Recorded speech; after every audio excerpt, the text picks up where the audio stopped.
கதிரவன் உதிப்பதற்கு முன்பே மருதூர் கிராமம் பரபரப்பானது. அது தை மாதத்தின் முதல் நாள். எங்கும் மகிழ்ச்சி வெள்ளம். சிறுமி யாழினி தன் பாட்டியின் குரல் கேட்டு கண் விழித்தாள். யாழினி குட்டி, எழுந்திரு, பொங்கல் வைக்க நேரமாச்சு என்று பாட்டி அன்போடு அழைத்தார். முந்தைய நாள் போகி பண்டிகையன்று வீட்டை சுத்தம் செய்து பழையனவற்றை கழித்ததால் வீடு புதுப்பொலிவுடன் காட்சியளித்தது.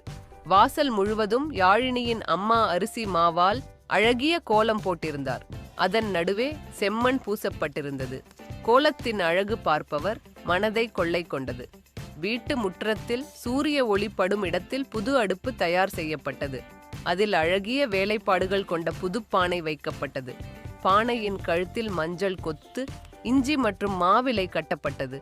இது மங்களத்தின் அடையாளம். யாழினியின் அப்பா வயலிலிருந்து அறுவடை செய்து வந்த புது நெல்லை குத்தி எடுத்த பச்சரிசியை பானையில் இட்டார். அத்துடன் வெல்லம், பருப்பு, நெய், முந்திரி, திராட்சை ஆகியவையும் சேர்க்கப்பட்டன. குடும்பமே கூடி நின்று சூரிய பகவானை வணங்கியது.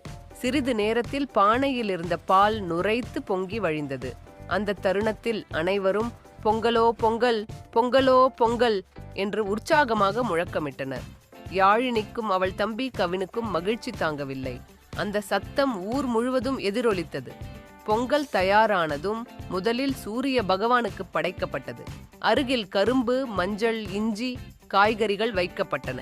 விவசாயத்திற்கு உதவிய இயற்கைக்கு நன்றி செலுத்தும் விதமாக அனைவரும் கைகூப்பி வணங்கினர். பூஜை முடிந்ததும் பாட்டி சுடச் சுட சர்க்கரை பொங்கலை வாழை இலையில் பரிமாறினார். அதன் சுவை தேவாமிர்தமாக இருந்தது. யாழினி தன் கையில் இருந்த கரும்பை கடித்துக்கொண்டே, அம்மா, இந்த பொங்கல் ரொம்ப ருசியா இருக்கு என்றாள். அன்று மாலை கிராமத்து மக்கள் அனைவரும் ஓரிடத்தில் கூடினர். ஒருவருக்கொருவர் பொங்கல் வாழ்த்துக்களை பரிமாறிக்கொண்டு மகிழ்ச்சியாக பேசிக் கொண்டிருந்தனர். உழவர் திருநாளாம் தைப்பொங்கல் மனிதர்களுக்கு மட்டுமல்லாமல் கால்நடைகளுக்கும் இயற்கைக்கும் நன்றி சொல்லும் உன்னத விழா என்பதை யாழினி அன்று முழுமையாக உணர்ந்து கொண்டாள்.